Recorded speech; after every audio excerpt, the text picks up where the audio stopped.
యవన కాలమందు పుట్టిన కుమారులు బలవంతుని చేతిలోని బాణముల వంటి వారు. వారితో తన అంబుల పొది నింపుకొనిన వాడు ధన్యుడు. అట్టివారు సిగ్గుపడక గుమ్మములో తమ విరోధులతో వాదించుదురు. You know what an arrow can do? It can bring devastating consequences if it is not used properly. AK-47 in the hands of our army is different, in the hands of a terrorist is different. Got the point? ఒక బాణము యుద్ధ భూమిలో ఉన్నవాడి చేతిలో ఉండటానికిను ఒక పిచ్చోడి చేతులు ఉండటానికి చాలా తేడా ఉంది. దేవుడు నీకు నాకు మనల్ని నమ్మి కొన్ని బాణాలను ఇచ్చాడు. హల్లెలూయా. సో పిల్లని చూసినప్పుడల్లా నా బాణం అనుకోవాలి. బాణాల్లో రకరకాల బాణాలు ఉంటాయి తెలుసా? బాణాలు మీకు తెలుసో తెలియదు.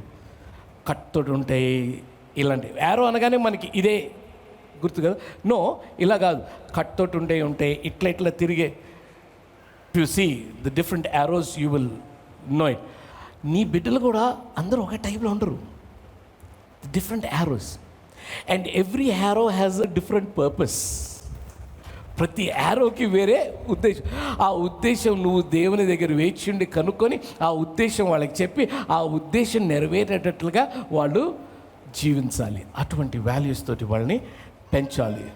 ఏమనుకోవాలి? పిల్లల్ని చూసినప్పుడు నా బాణం, you're my arrow. And he says, happy is the man whose quiver is full of them.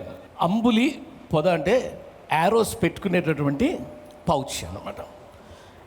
దాని నిండా యారోస్ ఉంటే మంచిది. వారితో తన అంబుల పొది నింపుకొనిన వాడు ధన్యుడు.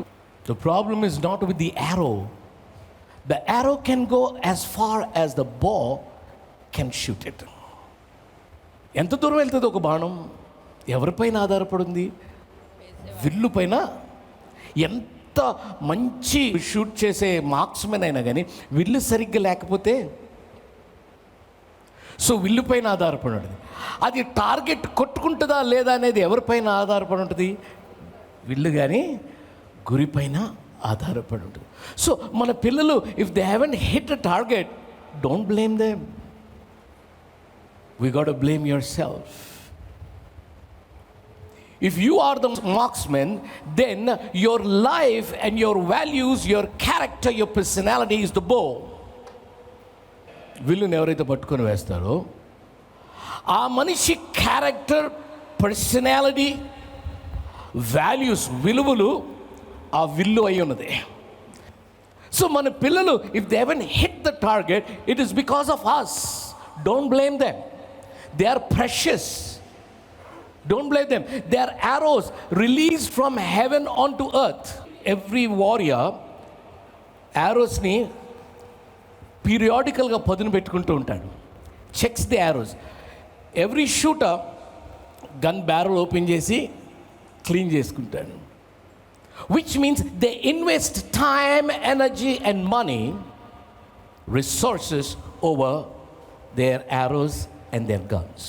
Are you doing it? సమయం గడుపుతున్నావా బిడ్డలతో? డబ్బులైతే ఖర్చు పెడుతున్నావు, సమయం గడుపుతున్నావా? బ్యారల్ ఎలా చూస్తారో చాలా కేర్ఫుల్గా చూడకపోతే మళ్ళీ రివర్స్ కొడుతుంది అది. సో చాలా కేర్ఫుల్గా, ఎవరు పడితే వాళ్ళు క్లీన్ చేయలేరు అది. అండ్ ఎవరి గన్ను వాళ్ళే క్లీన్ చేసుకుంటాడు, ఇంకొకరిని ట్రస్ట్ చేయడం. Are you spending time with children? Are you spending quality time with children? లేకపోతే ఏదో ఎడ్యుకేషన్ ఇచ్చేసి స్కూల్ పంపించి నానీని పెట్టేసి ఐఎమ్ ఫైన్ అనుకున్నాను. No, are you spending time with children, which is very very important. వారితో తన అంబుల పొద నింపుకున్న వాడు ధన్యుడు. అట్టివారు సిగ్గుపడక గుమ్మములో at the city gates విరోధులతో వాదించుదురు. In other words, they become your strength. Your children, my children, become our strength. You know, heritage means a special or individual possession, an allotted portion. నలుగురు పిల్లలు ఉన్నారనుకోండి, ఒక్కొక్కడికి ఒక్కొక్క పోర్షన్ అలాట్ చేస్తారు.